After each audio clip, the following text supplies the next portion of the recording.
इसमें मानक अपचयन विभव को देखेंगे तो यहाँ पर क्या माना था, पहला जो कंडीशन थी इसमें क्या है, मानक अपचयन विभव जिस इलेक्ट्रोड का मानक अपचयन विभव अधिक होगा उसकी अपचयित होने की क्षमता अधिक होती है, यानी कि वो अपचयित होगा। जिसका मानक अपचयन विभव ज्यादा होगा वो अपचयित होगा, और वो प्रबल ऑक्सीकारक भी कहेंगे हम उसको, है ना। दूसरा इसमें था कि जैसे फ्लोरीन का मानक अपचयन विभव उच्चतम है, सबसे ज्यादा है, ठीक है ना, फ्लोरीन का सबसे ज्यादा मानक अपचयन विभव है। इसका मतलब क्या है, प्रबलतम ऑक्सीकारक होगा और दुर्बलतम अपचायक होगा, है ना। और जिस इलेक्ट्रोड का मानक अपचयन विभव कम होगा वो क्या होगा, अपचयित होने की क्षमता उसकी कम होगी, और दुर्बल ऑक्सीकारक में हम कह सकते हैं इसको, है ना, और प्रबल अपचायक भी कहा जाता है। तीसरा इसमें एक पॉइंट और था कि मान लिथियम का मानक अपचयन विभव क्या है, कितना है, -3.05 है लिथियम का, है ना।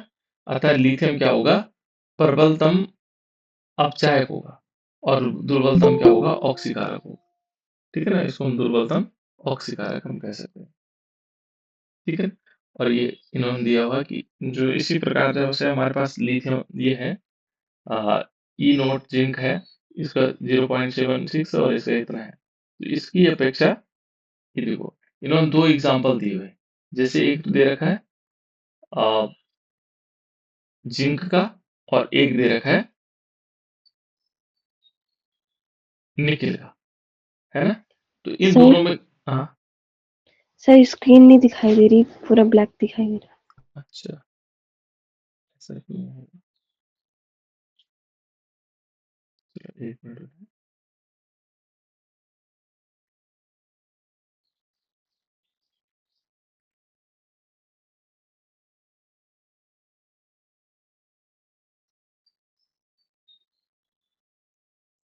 प्राची को ब्लैक दिखाई दे रहा है? नहीं सर, मुझे दिखाई दे रहा है। अच्छा, हो सकता है इनके नेट की समस्या रही होगी थोड़ा सा।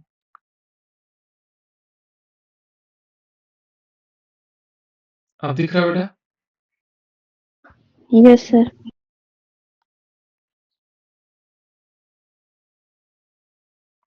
तो इन्होंने दो चीज को कंपेयर करा बेटा, है ना, कौन कौन से, जैसे इन्होंने दिया हुआ था, दो चीजों को दे रखा है, एक तो दे रखा है किसका, सर जिंक दोबारा, का, है, सर दोबारा नहीं दिख रहा। दोबारा नहीं दिखाएगा, अब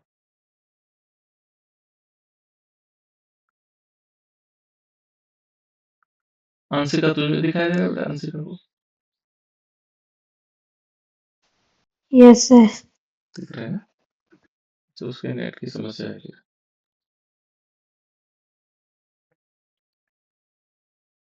चलो कोई बात नहीं, अभी उसने लैपटॉप कर रखा है।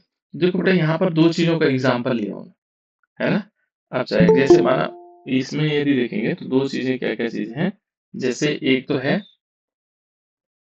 जिंक, अब दिखाई दे रहा है बेटा, नहीं सर। आयुषी को नहीं दिखाई दे रहा, औरों को सभी को दिखाई दे रहा है। सर थोड़ा दिखाई दे रहा, उसके बाद पूरा ब्लैक ही हो जा रहा है। तो तुम्हारे नेट नहीं होगा ना, फिर इसका मतलब ये होगा नेट की प्रॉब्लम होगी।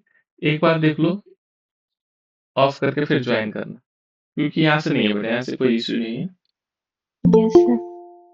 तो तुम देख लो।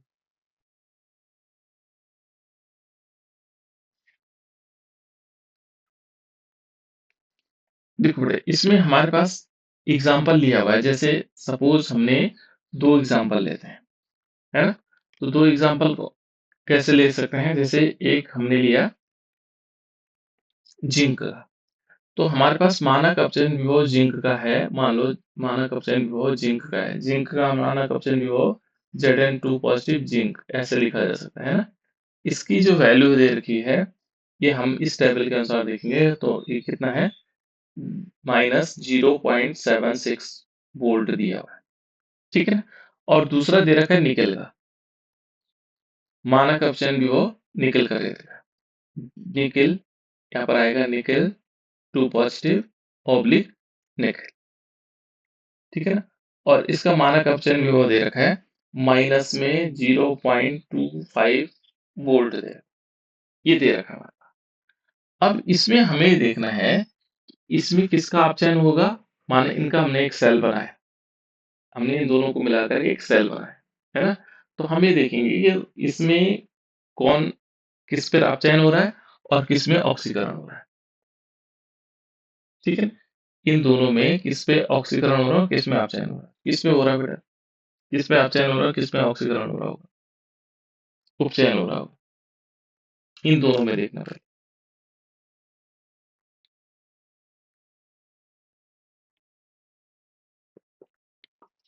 जिंक पे अपचयन हो रहा है सर। जिंक पे हो रहा है अपचयन, ये कहना चाह रहे हैं कि जिंक पर क्या होगा, जिंक पर हो रहा है अपचयन। और बच्चे बताओ बेटा।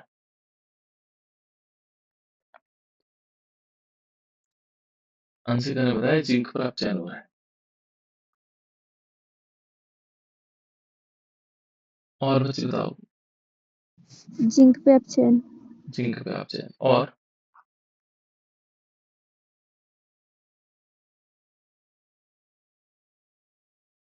नहीं यहाँ सर, निकिल निकिल पे अपचयन। निकिल पे हो रहा है अपचयन। जी। निकिल पे हो रहा है अपचयन।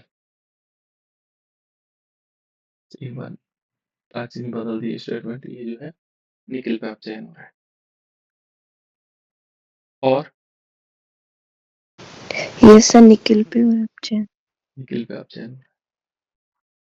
निकिल पे अपचयन हो रहा है। इन दोनों में हम ये कैसे पता लगा रहे होंगे हम। यहाँ पर ये देखो, ये पहली लाइन जो है हमारी बहुत काम की है। जिस अनूप समझ में आया बेटा, इन्होंने अपचयन इस कोई इस पे कह रहा है, कोई इस पे कह रहा है। तुम्हें क्या लग रहा है किस पे होना चाहिए अपचयन? अभी नहीं आया सर मेरे को समझ में। नहीं आया ना? हाँ, राइट। देखो बेटा, यहाँ पर यदि हम देखेंगे, ये कहता है कि जिस इलेक्ट्रोड का मानक अपचयन, इस लाइन को हम पढ़ें तो ये कहता है जिस इलेक्ट्रोड का मानक अपचयन विभव अधिक होगा उसकी अपचयित होने की क्षमता अधिक होगी। यानी कि जिसका मानक अपचयन विभव ज्यादा होगा उसका अपचयन होना है, सीधी बात है। इन दोनों में मानक अपचयन विभव किसका अधिक है? इन दोनों में मानक अपचयन विभव किसका अधिक है? किसका है बेटा? मानक अपचयन विभव किसका अधिक है? ये मानक अपचयन विभव दे रखे हैं। -0.25। हाँ, ये एक ये दे रखा है, एक ये दे रखा है, मानक अपचयन विभव, है ना? तो यहाँ पर क्या होगा यदि हम देखेंगे तो मानक अपचयन विभव तो इसका ज्यादा है। तो जिन इन दोनों में चेक करेंगे कि जिसका मानक अपचयन विभव ज्यादा है उसमें अपचयन होगा। यही तो कहानी हमने पढ़ी, कल हम यही तो पढ़ रहे थे कि जिसका मानक अपचयन विभव ज्यादा होगा उसमें अपचयन होगा। भाई एक लाइन याद रखो, दूसरा ऑर्डर मटेरियल उसका दूसरे का अपचयन होना है। इनमें देखो कौन ज्यादा है, ये वाला ज्यादा है, ये ज्यादा है। जो ये सीरीज बनाएगी ये मानक अपचयन विभव के आधार पर बनाएगी, है ना? तो यहाँ पर किसका मानक अपचयन विभव ज्यादा है? ये वाला ज्यादा है। पॉइंट ये माइनस में जो वैल्यू दे रखी है -0.25 है, ये ज्यादा है या -0.76 ज्यादा है? कौन है ज्यादा? तो ज्यादा इसमें क्या होगा, माइनस में जो कम होगा वो ज्यादा हो रहा है। इसका मतलब अपचयन इसमें होना है, इसका अपचयन होना है। और इसका क्या होना है? इसका उपचयन होना है। उपचयन। क्लियर हुआ बेटा? इसका उपचयन होना है। तो यहाँ ये ध्यान रखना है, ठीक है ना, कि मानक अपचयन विभव किसका होना है किसका नहीं होना। तो ये निर्धारित करता है, यहाँ पर हम निर्धारित कर पा रहे हैं कि किसका अपचयन होना और किसका उपचयन होना। भाई जब हमारे पास अपचयन आ जाए, ये निकालना है मानक अपचयन विभव से। एक चीज को याद कर लो, फिक्स कर लो कि हमने मानक अपचयन विभव के आधार पर निकालना। अब उसके आधार पर देखो हम बहुत सारी चीजें निकाल सकते हैं। ऑक्सीकरण, ऑक्सीकारक कौन है? जब इसका अपचयन हो रहा है तो ऑक्सीकारक जिंक होगा, क्योंकि जिंक ना होता तो इसका क्या नहीं होता। सॉरी, दूसरे का क्या करता है, ऑक्सीकरण करता है। इसका क्या हो रहा है, इसका तो अपचयन हो रहा है, तो ऑक्सीकारक कौन हो जाएगा? बताओ बेटा। जब इसका अपचयन हो रहा है तो इसका अपचयन हो रहा है ना, इसका अपचयन कौन करेगा? ये करेगा। ये इलेक्ट्रॉन देगा तभी तो इसका अपचयन हो पाएगा। तो ये क्या हो जाएगा, इसको बोलेंगे, ये वाला हमारे पास हो जाएगा अपचायक, क्योंकि दूसरे का अपचयन करता है, और स्वयं का क्या हो रहा था, उपचयन हो रहा होता है। ठीक है, और ये क्या होगा, ये क्या होगा बेटा, ये होगा ऑक्सीकारक या उपचायक, है ना, प्रबल उपचायक। तो ये उपचायक है, दूसरे का उपचयन करेगा। तो अब दूसरा देखो, इस पर अपचयन हो रहा है, ये कहाँ होगा, अपचयन कहाँ होता है बेटा, सेल के कहाँ पर होता है, कैथोड पर। जो अपचयन होगा वो कैथोड पर होगा। तो हमें भी पता लग गया ये कैथोड होगा, है ना, और उपचयन कहाँ होगा, एनोड पर। अब सारे सेल के बारे में हमें पता लग गया एक लाइन से, हमने उसका मानक अपचयन भी वो देखा, और उसके आधार पर हमने बता दिया कि ये इलेक्ट्रोड किस प्रकार का होगा, ये सेल किस प्रकार का होगा, है ना। अब इस सेल की सारी कहानी हमें पता लगी कि किस प्रकार से इसने सेल को बनाया हुआ हो, है ना। यहाँ हमें पता है, इसके आधार पर अब सेल, जैसे निकिल है, निकिल पर अपचयन होना है ना, निकिल पर हमारे पास क्या हुआ, निकिल सेल पर हमने कहा इसमें अपचयन होना है ना। तो अपचयन वाला कहाँ होगा, कैथोड किस तरफ होता है, दाईं ओर। बिल्कुल दाईं ओर। हम कैथोड यहाँ बना सकते हैं निकिल, और जिंक किधर होगा, ये इस तरफ होगा।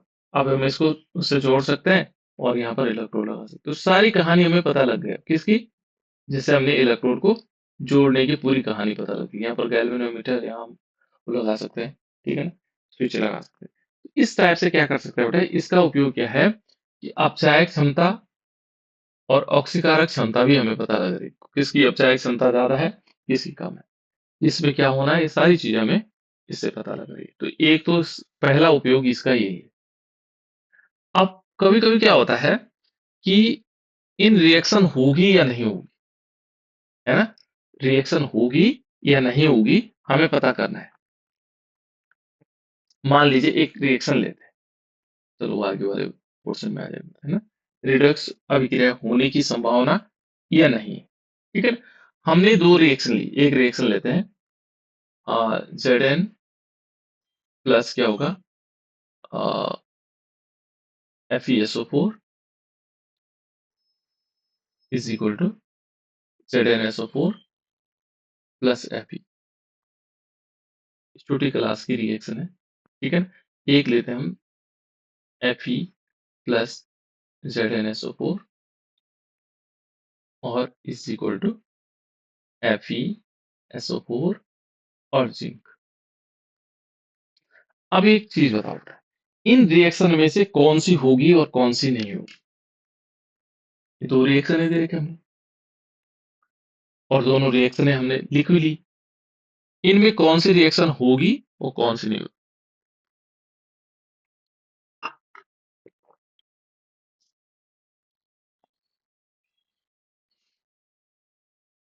कोई बता सकता है कौन सी होगी और कौन सी नहीं होगी, कैसे पता करेंगे हम इन रिएक्शन को, पॉसिबल कौन सी है और कौन सी नहीं।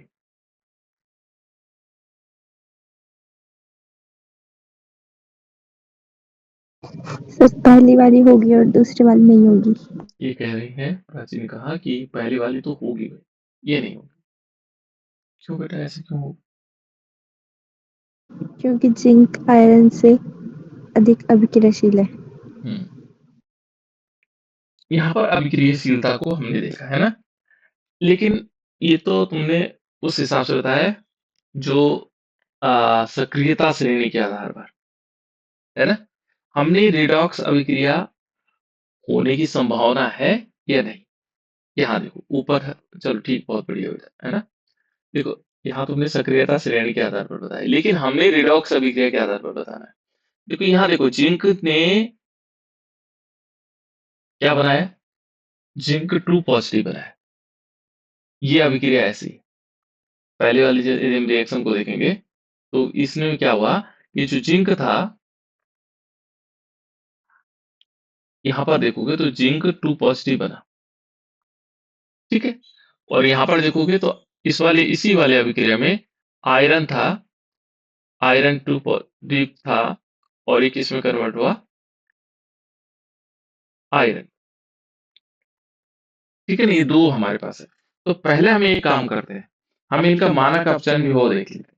जिंक का देखो बेटा, जिंक का कितना था, Zn से Zn2 पॉजिटिव में कितना था, Zn2 पॉजिटिव से जिंक बना, ये बना 0.76 वोल्ट माइनस, ठीक है ना। दूसरा हमारे पास है आयरन वाला, तो आयरन का कितना है, आयरन का मानक अपचयन विभव है, आयरन है Fe2 पॉजिटिव से लेकर Fe देखें तो ये है -0.44 वोल्ट, ठीक है ना। इस बुक के हिसाब से हमने देख लिया कि 0.44 वोल्ट है। देखो यहाँ पर शायद मिल जाएगा आयरन का,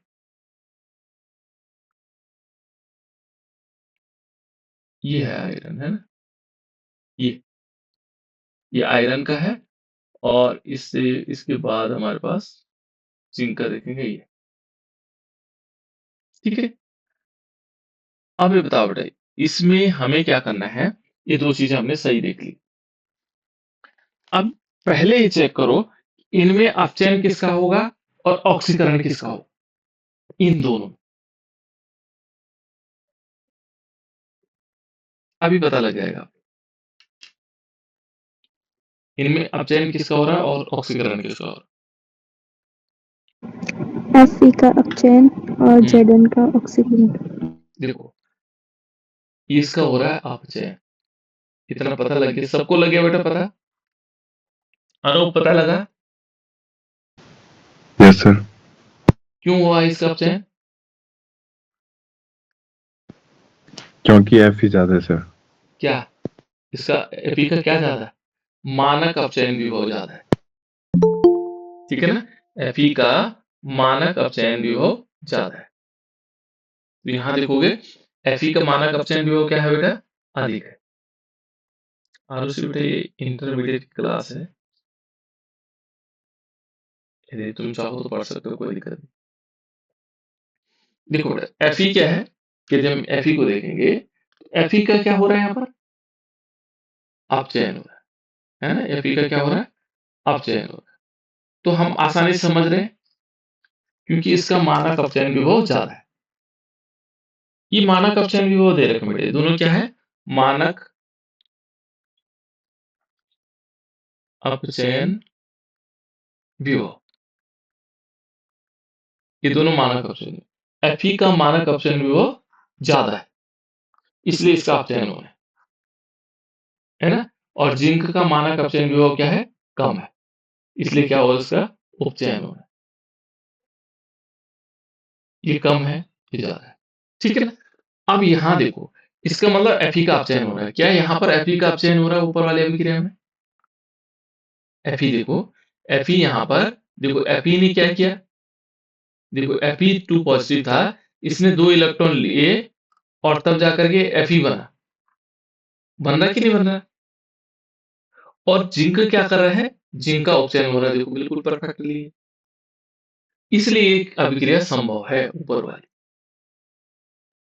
जब ये पूरा ये फॉलो करेगा, देखो Fe का यहाँ पर अपचयन हो रहा है, तो यहाँ Fe का अपचयन होना चाहिए, देखो जिंक इसमें कैसे अपचयन दिखाओगे आप लोग, देखो यहाँ पर क्या हो रहा है, Fe से Fe बन रहा है, Fe से Fe कब बनता है, जब अपचयन की अभिक्रिया होती है, और देखो ये कह रहा है जिंक का क्या होना है, उपचयन होना है, तो जिंक से Zn2 पॉजिटिव बन रहा है।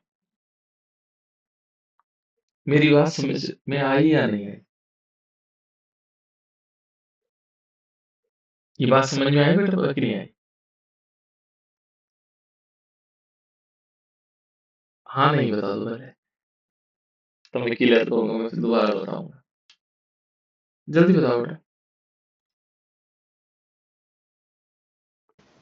लास्ट में समझ नहीं आया सर, जो आपने लास्ट में बताया।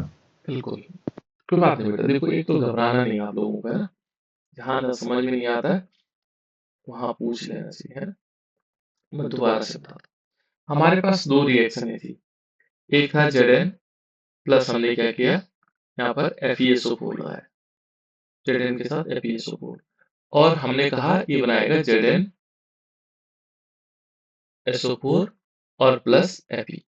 इसमें दो प्रकार से देख सकते हो, एक तो सक्रियता श्रेणी देखते हैं, उसके आधार पर और हमने देखना है मानक अपचयन विभव के आधार पर, है। दूसरा हमने लिया है यहाँ पर, जैसे ये हो गया। दूसरा हम ले सकते हैं Fe प्लस ZnSO4। ये तो हम अपनी तरफ से लिख रहे हैं इन रिएक्शन को, है ना। इनमें पॉसिबल कौन सी होगी नहीं होगी ये हमें चेक करना है। प्लस जी, ठीक है। यहाँ हमने देखा मानक अपचयन विभव देखा, तो जो Fe का था, Fe2 पॉजिटिव से Fe मानक अपचयन विभव ये था -0.44 वोल्ट, ठीक है। और दूसरा था जिंक 2 पॉजिटिव से, ये मानक अपचयन विभव दोनों एक जैसे लिखे जाएंगे, है ना। जिंक ये था -0.76 वोल्ट। अभी मैंने ऊपर नीचे कर दिया, ठीक है। ये निकाला सर। हाँ, आपने जो ये वर्ड लिखी है कैसे लिखी, मतलब इसको प्राप्त कैसे किया? हाँ से क्या, हाँ ये समझने की बात थी। जब हमने देखा बेटा, जब हमने क्या निकाला था, मानक अपचयन विभव निकाला था SHE का। SHE का हुआ स्टैंड मानक हाइड्रोजन इलेक्ट्रोड से निकाला था। इसका वैल्यू आई थी 0। तो हमने क्या किया, इनको इनके साथ जोड़ते रहे, किसके साथ, जिंक के साथ, अलग अलग उनके साथ जोड़ते रहे, कॉपर के साथ, और उससे हमारे पास एक श्रेणी प्राप्त हुई जिसको हम बोलते हैं, ये है बेटा मानक अपचयन, ये वाला मानक अपचयन विभव। एक ये मानक अपचयन विभव हमारे पास ऐसे निकला, मानक इलेक्ट्रोड, है ना। इसको हम मानक अपचयन विभव निकाले, ये सीरीज हमें प्राप्त हुई उसको जोड़ जोड़ करके, ठीक है ना। और उसमें से हमने यहाँ से देखा, कहाँ से देखो, इस सीरीज में ये देखो, यहाँ पर हमने लिया, पहला हमने ले रखा Fe। देखो ये है, छोटा दिखाई दे रहा है, मानक अपचयन सीरीज में ये देखो, ये वैल्यू हमने यहाँ से ली एक नंबर। दूसरी वैल्यू हमने जिंक की ली, ये वाली जिंक की यहाँ पर से ली, निकाला तो हमने कैसे, उनको जोड़ जोड़ करके, ठीक है ना। और उससे एक श्रेणी बनी, है ना। इसको बोलते हैं विद्युत रासायनिक श्रेणी, जिसमें मानक अपचयन विभव को उसके घटते क्रम में रखा गया। विद्युत रासायनिक श्रेणी से लिया हमने, लेकिन इस श्रेणी को भी हमने प्राप्त कर रखा है। कैसे किया, जब हमने पहले हाइड्रोजन के साथ जोड़ा तो उसमें 0 था, तो जो उसके साथ हाइड्रोजन को जोड़ते थे जितना विभव आता था उसको हम नोट करते थे, है ना। फिर हमने कॉपर को हाइड्रोजन के साथ जोड़ा, जितना विभव आया उसको नोट किया, मानक अपचयन विभव आया। फिर उन उन विभवों में जो ज्यादा था उसको ऊपर लिखा, जो कम था वो नीचे लिखा, और उससे हमारे पास एक श्रेणी प्राप्त हुई, उसको बोलते हैं मानक, क्या बोलते हैं, मानक अपचयन विभव की श्रेणी। और इस श्रेणी को बोलते हैं विद्युत रासायनिक श्रेणी, है ना। मानक अपचयन विभव के घटते क्रम में हमने एक श्रेणी प्राप्त की, जिसको हम बोलते हैं, क्या बोलते हैं, विद्युत रासायनिक श्रेणी। और उसी के मानों में से हमने लिया, उसी के मान लिए, है ना। यहाँ पे इससे ले रखे हमने, इस श्रेणी से, है ना, इसको। अब देखो, बताओ बेटा, अब कैसे पता लगेगा, इसमें क्या था ना, इस श्रेणी में जो ऊपर है उसका मानक अपचयन विभव क्या था, ज्यादा। जो नीचे की तरफ है उसका मानक अपचयन विभव कम। और पहला नियम हमने पढ़ा था कि जिनका मानक अपचयन विभव ज्यादा होता है वो अपचयित होते हैं, और जिनका कम होता है वो ऑक्सीकृत हो जाता है। ये हमने पहले नियम पढ़ लिया। अब यहाँ देखो, यहाँ मानक अपचयन विभव किसका ज्यादा है, Fe का। Fe का। तो जिसका ज्यादा होगा उसका क्या होना है बेटा, अनु? ऑक्सीकरण। नहीं, जिसका मानक अपचयन विभव ज्यादा है उसका क्या होना है, अपचयन होना है। क्या बोला मैंने, नियम नंबर 1 रिपीट कर। जिसका ज्यादा होगा उसका अपचयन। हाँ, जिसका मानक अपचयन विभव ज्यादा होगा उसका अपचयन होना है। जी सर। क्या कहा मैंने, जिसका मानक अपचयन विभव ज्यादा होगा उसका अपचयन होना है। जी। तो ये मानक अपचयन विभव है। देखो, तो ज्यादा किसका है, ज्यादा देखेंगे तो ये ये वाला ज्यादा है, ये कम है। भले संख्या में ज्यादा दिख रहा है लेकिन ये माइनस में है ना, इसलिए, है ना। तो इसका मानक अपचयन विभव Fe का ज्यादा है इन दोनों की तुलना में। कहां पर किसका ज्यादा हो जाए कम हो जाए वो अलग अलग कंडीशन है ना। इसका होना है यहाँ पर अपचयन। अब चेक करना है इन दोनों रिएक्शन में जहां पर Fe का अपचयन हो रहा होगा, तो जब इसका अपचयन हो रहा है तो दूसरे का उपचयन हो रहा है। ये स्वाभाविक चीज है। हमने अपचयन निकाले, बाकी कंडीशन है ना। तो हमने ये चेक करना है कि जिसमें ऐसी कंडीशन आ रही होगी वो रिएक्शन होगी, जिसमें ऐसी कंडीशन नहीं आ रही होगी वो अभिक्रिया नहीं होगी। तो पहली वाली रिएक्शन को देखते हैं, पहले नंबर वाली रिएक्शन को देखते हैं। यहाँ Zn से क्या हुआ? देखो पहली वाली कंडीशन में यहाँ पर देखोगे तो Zn से ये बना Zn2 पॉजिटिव। कैसे? क्योंकि SO4 दो नेगेटिव चार्ज वाला होता है, तो यहाँ से ये क्या हो रहा है, Zn2 पॉजिटिव बन रहा है। दूसरा Fe देखो, Fe 2 पॉजिटिव वाला बेटा, Fe क्या है, 2 पॉजिटिव वाला है। और इससे क्या बन रहा है, Fe बन रहा है। यहाँ इधर देखो Fe, इधर से क्या हो रहा है, Fe बन रहा है। इसका मतलब इसने क्या क्या होगा, 2 इलेक्ट्रॉन लिए होंगे, इसने 2 इलेक्ट्रॉन दिए होंगे। इसमें क्या हुआ, तो कोई Zn से Zn2 पॉजिटिव बनता हुआ 2 इलेक्ट्रॉन देता, इलेक्ट्रॉन देना प्रोसेस क्या कहलाता है, उपचयन। उपचयन। ये ऊपर वाले का उपचयन हो रहा है। इस Fe का देखो, ये इलेक्ट्रॉन ले रहा है, तो इलेक्ट्रॉन लेने की प्रोसेस क्या कहलाता है, अपचयन। अब इसको मिलाओ, देखो Fe का क्या हुआ यहाँ पर, अपचयन। यहाँ पर क्या लिखा है, Fe का अपचयन होना है और इसका उपचयन होना है। तो ये रिएक्शन होगी, ये पॉसिबल हो। लेकिन दूसरी वाले रिएक्शन को देखते हैं, क्यों दूसरे को क्यों ना है पहले। देखो यहाँ पर Fe था और Fe से क्या हुआ बेटा, Fe2 पॉजिटिव बना है ना। कब बनता है, Fe से Fe2 पॉजिटिव कब बनता है, जब 2 इलेक्ट्रॉन त्यागेगा। यहाँ पर क्या हो रहा है, यहाँ पर देखोगे तो उपचयन हो रहा है, यहाँ पर उपचयन होगा इस वाली कंडीशन में, ठीक है ना। और दूसरा यदि देखेंगे किसके साथ, जिंक में देखेंगे तो Zn2 पॉजिटिव था, इसने 2 इलेक्ट्रॉन लिए और ये क्या बना देगा, जिंक। ये देखो यहाँ पर क्या बनाएगा, जिंक। इसमें देखो, इसमें क्या हो रहा है, इसमें हो रहा है अपचयन। अब इससे मिलाओ, जो हमने मानक अपचयन की लिस्ट देखी, उसमें देखो यहाँ पर Fe में अपचयन हो रहा है, लेकिन यहाँ क्या हो रहा है, उपचयन, उल्टा हो रहा है। तो ये रिएक्शन नहीं हो पाई, क्योंकि ये इससे मेल नहीं खा रहा। इसमें तो ऐसी कंडीशन दी हुई है कि भाई जिसका मानक अपचयन, इन दोनों में मानक अपचयन भी बहुत ज्यादा इसका है और इसकी कम है, इसलिए ऐसा होना है, ठीक है। ये तो हमारे पास एक पॉसिबिलिटीज है, ठीक है। दूसरा करते हैं, दूसरी वाली रिएक्शन देखते हैं। इसको मैंने कहा थोड़ा हम टाइम लगाएंगे, आप लोग परफेक्टली सीखने की कोशिश करेंगे और मैं सिखाने की कोशिश करूंगा बेटा, है ना। सीखना हमारे पास का, लोगों को पास का जो है तभी हो पाएगा जब हम सीख पाएंगे, है ना। देखो यहाँ पर कॉपर लिया हमने, ठीक है, और इस पर हमने रिएक्शन करवाई जिंक सल्फेट, ठीक है ना। और यहाँ बना कॉपर सल्फेट है, प्लस हम जिंक का निकालते हैं, एक रिएक्शन ये है। और दूसरी रिएक्शन ये है, हमने लिया जिंक और इसमें करवाई रिएक्शन कॉपर सल्फेट की, और इज इक्वल टू हमारे पास क्या आएगा, जिंक सल्फेट और प्लस कॉपर। इन रिएक्शनों में कौन सी पॉसिबल है, कौन सी अभिक्रिया होगी और कौन सी नहीं होगी। अब देखो दूसरी कंडीशन हम क्या देते हैं, यहाँ पर हम उनका विभव देख लेते हैं। हमारे पास जिंक का रिडक्शन विभव है बेटा, Zn। हमने मानक अपचयन विभव जिंक का कितना बताया अभी, बताओ बेटा, -0.76 वोल्ट, है ना। कॉपर का कितना होता है,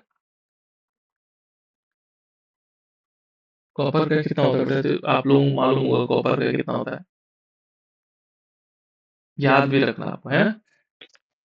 हाँ बोलो, हमने निकाला था। माइनस हाँ नहीं, माइनस माइनस 0.34। -0.34, माइनस में नहीं बेटे, प्लस में होता है, ठीक है, बढ़िया, याद तो रहा तुम्हें 34, है ना। तो हमें हमने निकाला था जब जिंक हम इलेक्ट्रोड बनवा रहे थे, तो कॉपर का होता है, कॉपर का हमारे पास 34 होता है ना, प्लस में वैल्यू होती है। निकालो तो बेटा, अब बताओ आप लोग, 34 होता है 36 होता है, कितना था बेटा, 36 था आई थिंक, मुझे लग रहा है।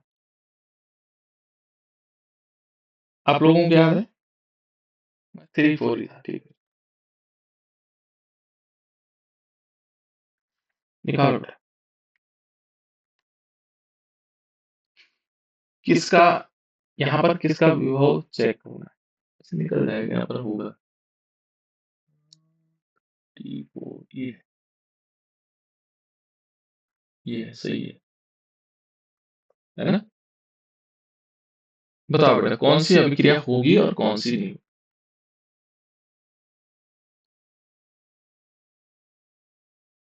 एक पॉइंट है ना, रिडॉक्स अभिक्रिया होने की संभावना है, कौन सी संभव होगी और कौन सी नहीं होगी। एक रिएक्शन ये पूछा जाएगा आप लोगों से कि कौन सी अभिक्रिया संभव होगी। वहां दो रिएक्शन नहीं देंगे लेकिन एक ही रिएक्शन, क्या ये अभिक्रिया संभव है? बताओ बेटा इनमें बताओ। सर दूसरी वाली अभिक्रिया। दूसरी वाली अभिक्रिया, कहा ये दूसरी वाली अभिक्रिया संभव। बताओ बेटा और बच्चे बताओ।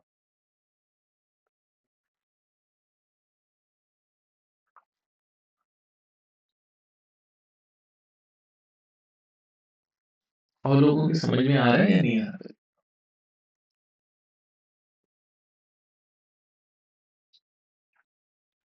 पहले इन दोनों को देखो, इधर भूल जाओ।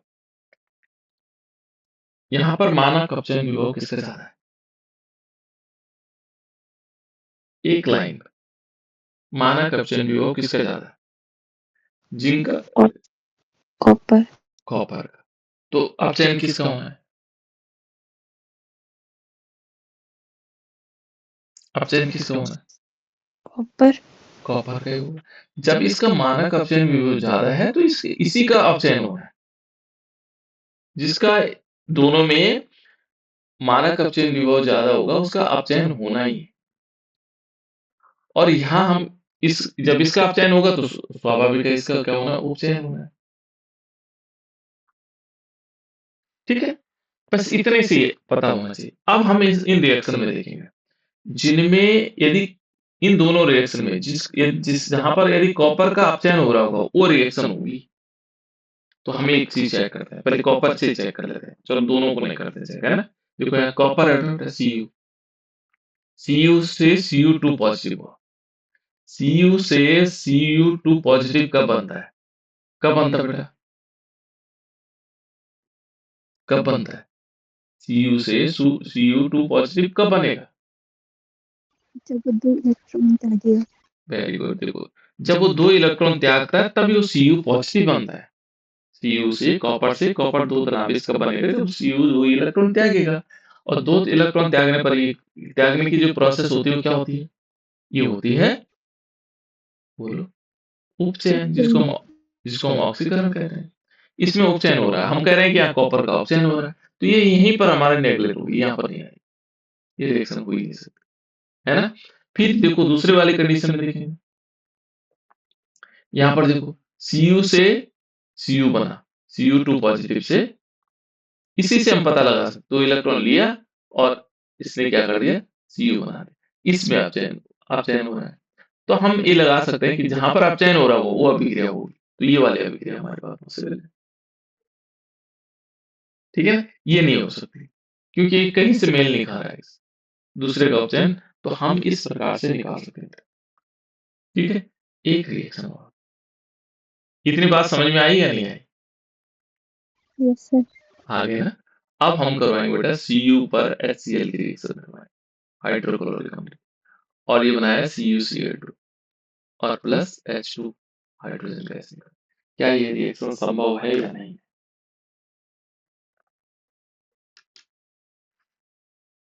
बताओ बेटा।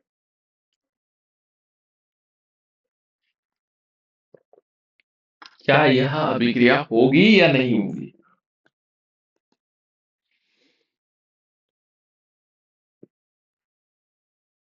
अब आपको पता लग रहा है ना कि रिएक्शन कौन सी हो रही है कौन सी नहीं होगी।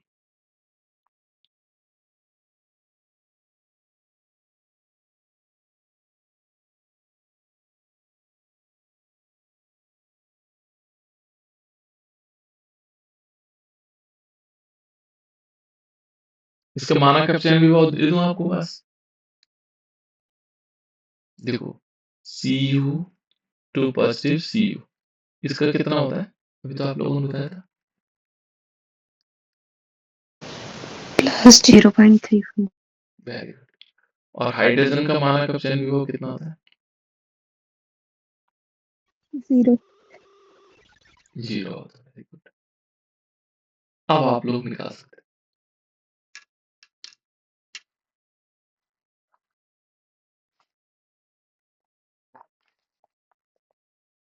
यह अभिक्रिया संभव होगी या नहीं?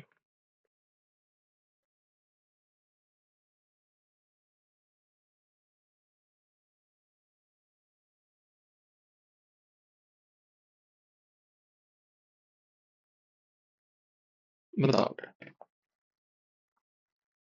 अब प्रैक्टिकल करके देख। हाँ बोलो। प्राचीन कुछ कहे?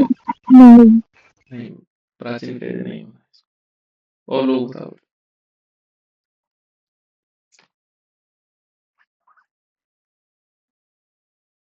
और बच्चे बताओ, होगी या नहीं होगी? अनूप बताओ बेटा। तो अंशिका से पूछ। नहीं होगी सर। नहीं होगी। क्यों नहीं होगी? मुझे तो लग रहा होनी चाहिए। अंशिका बताओ बेटा। खैर मैं वैसे ही बोल रहा हूँ बेटा, है ना? अंशिका तुम बताओ, होगी या अभिक्रिया या नहीं होगी? गौतम। गौतम बताओ बेटा। नहीं होगी सर। नहीं। आयुषी। नहीं होगी। अब ये जबरदस्ती नहीं बोलना कि नहीं होगी, है ना? यहाँ पर एक चीज ध्यान रखना आपको, जब तक आपको पता ना लगे, सीखे नहीं, तब तक मत बोलना, क्योंकि फॉर्मल वाली क्लास नहीं बेटा कि आप खत्म करना हमने कोर्स, है ना? यहाँ हमने सीखना है।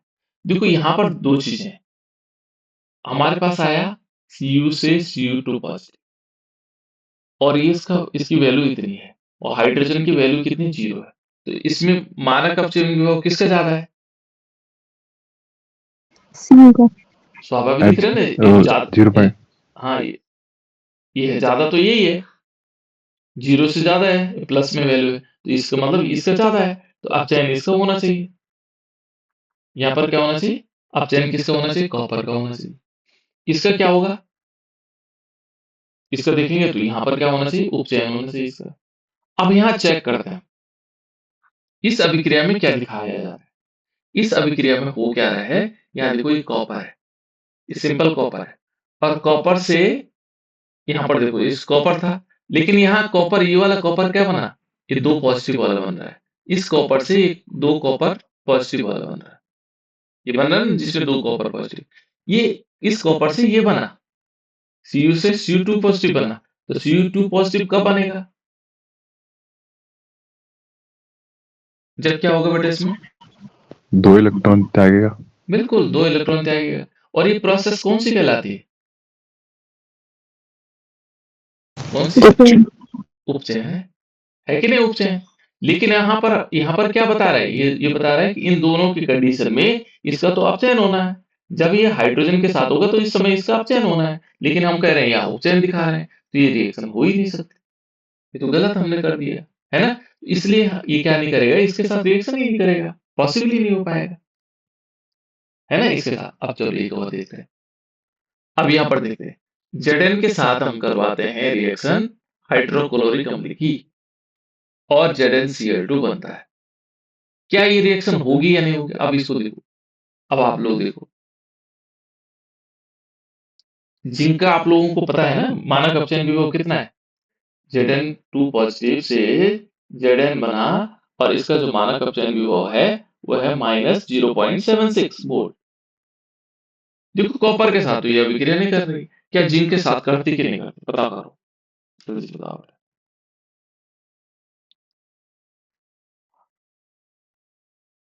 सर करेगी।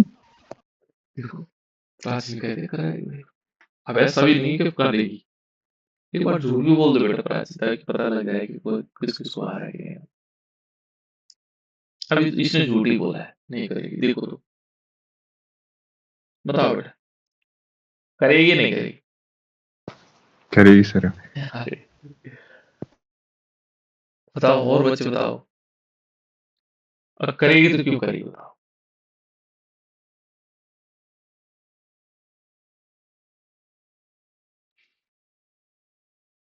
गौतम बताओ बेटा। आयुषी। ये अभिक्रिया होगी या नहीं होगी, पता तो होना चाहिए, अभिक्रिया होनी चाहिए कि नहीं।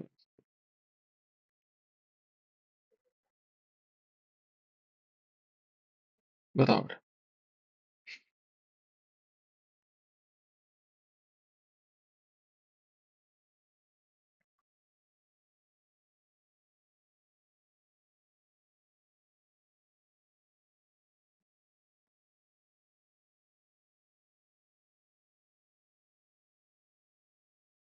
अरे और बच्चे बताओ, घबराओ नहीं बेटा, सब चीजें बहुत आसान है,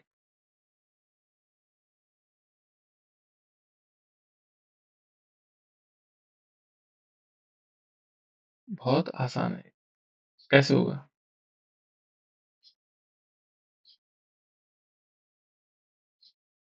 देखो, हमने कुछ नहीं करना है, यहाँ पे चेक करना है।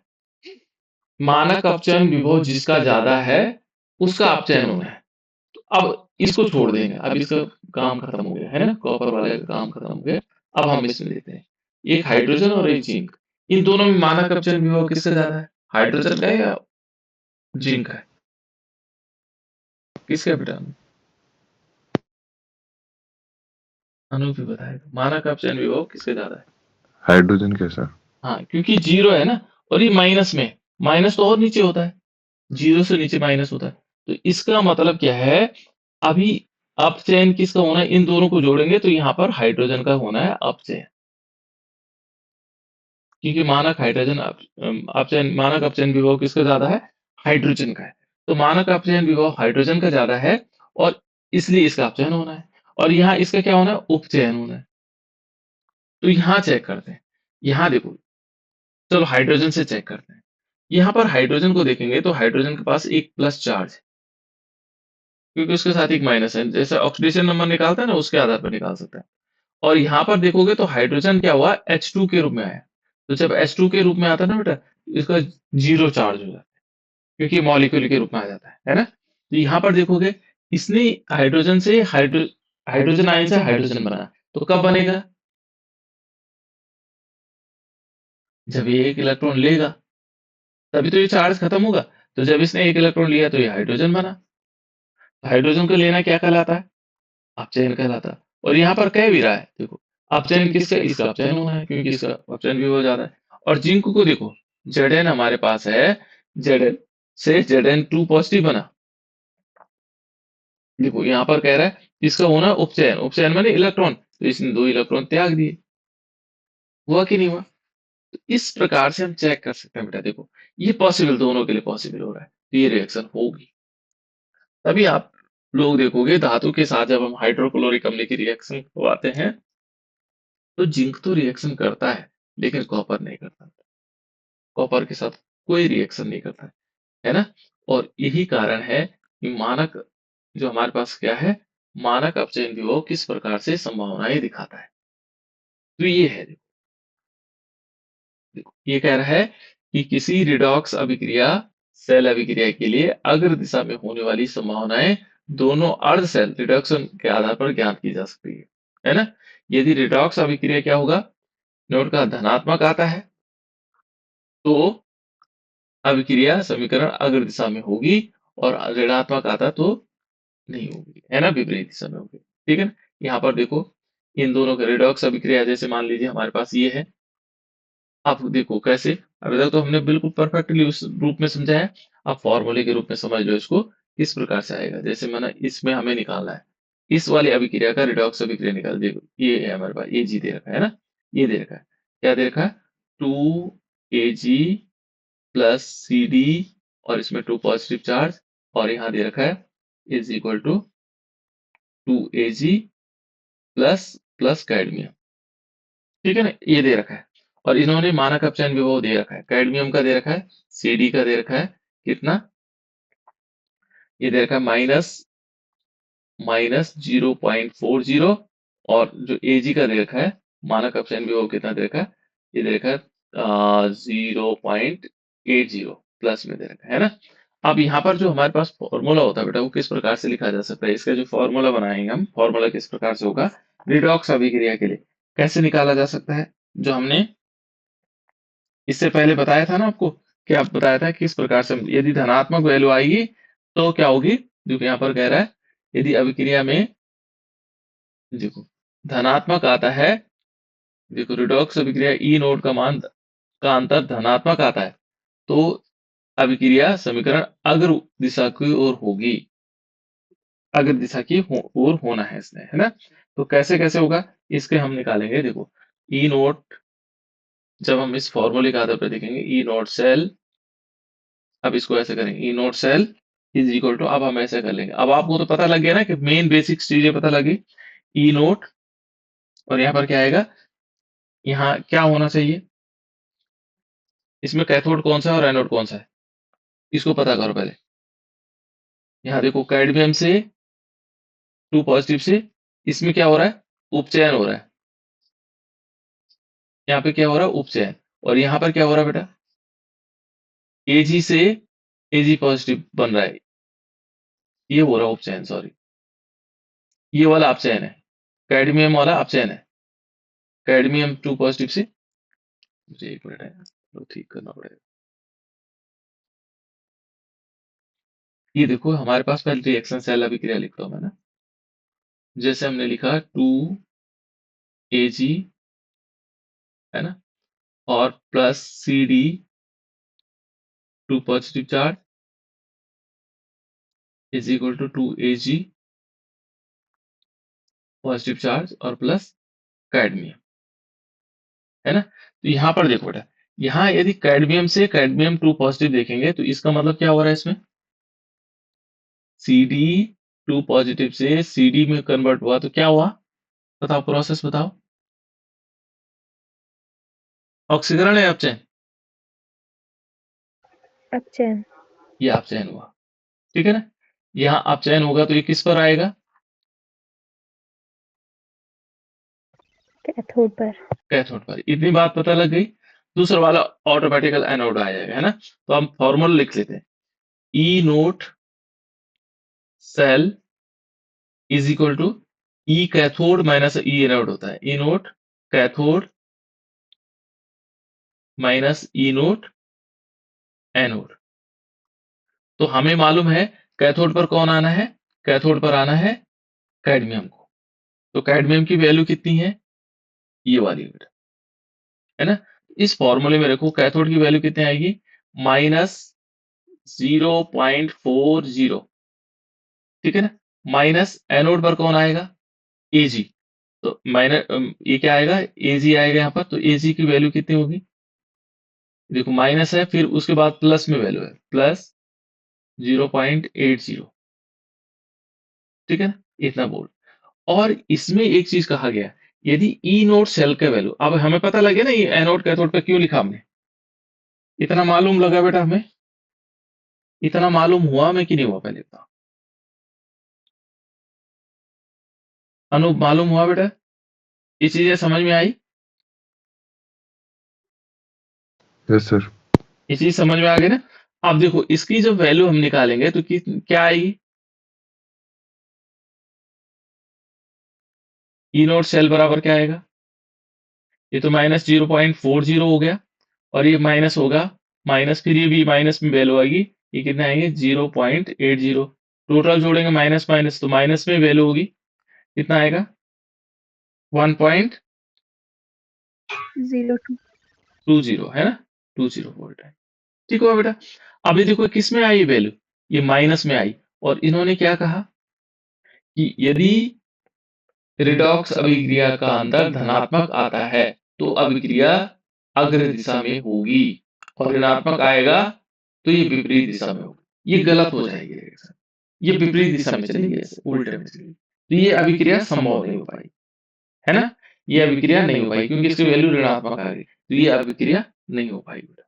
दूसरी वाली यदि अभिक्रिया देखते हैं, दूसरी वाली अभिक्रिया देखते हैं एक और, अच्छा चलो इसमें एक अभिक्रिया और देखते हैं, एक अभिक्रिया मैं और देता हूँ आपको, है ना, यहाँ पर एक अभिक्रिया और देते हैं। अब इस टाइप से आप निकाल सकते हो, है ना, वो तो मैंने कॉन्सेप्ट को क्लियर करने के लिए आपको पहले तरीका बता दिया किस प्रकार से होना है ना। दूसरा देखो Fe है, हमारे पास है Fe, ठीक है, और Fe साथ साथ में है प्लस इसमें निकिल है, निकेल 2 पॉजिटिव है और इज इक्वल टू दे रखा है Fe2 पॉजिटिव और साथ साथ में निकेल। ठीक है, और यहाँ पर जो वैल्यू दे रखी है वो Fe की दे रखी है, Fe की दे रखी है माइनस 0.44 वोल्ट दे रखा है। ठीक है ना, उसके बाद निकेल का दे रखा है, निकेल के लिए वैल्यू दे रखी है माइनस 0.25 वोल्ट, ये दे रखी है ना। तो ये अब इसके आधार पर निकालो बेटा,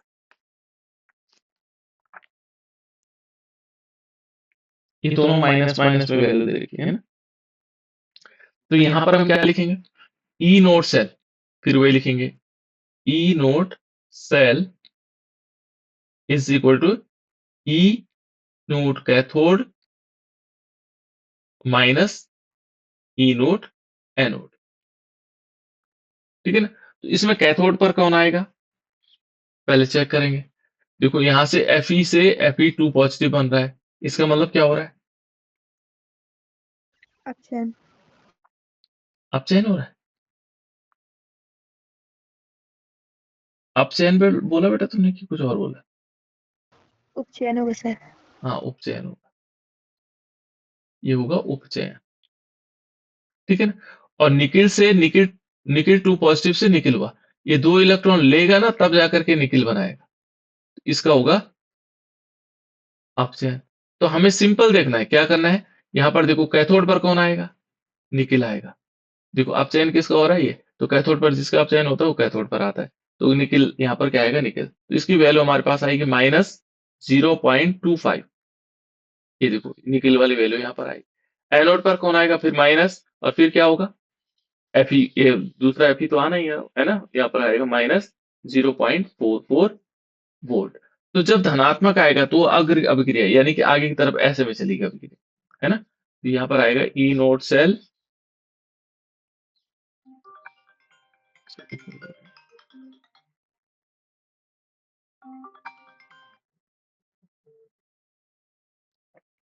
तो यहाँ पर क्या होना चाहिए, ये आएगा माइनस 0.25 और ये प्लस में वैल्यू आ जाएगी, कितनी आएगी, एक मिनट बेटा। हाँ सर, चौहान जी नमस्कार। हेलो हेलो, हाँ चौहान जी नमस्कार।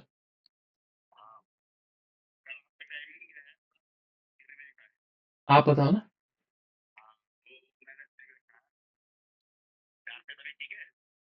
4:45, अच्छा ठीक ठीक ठीक ठीक ठीक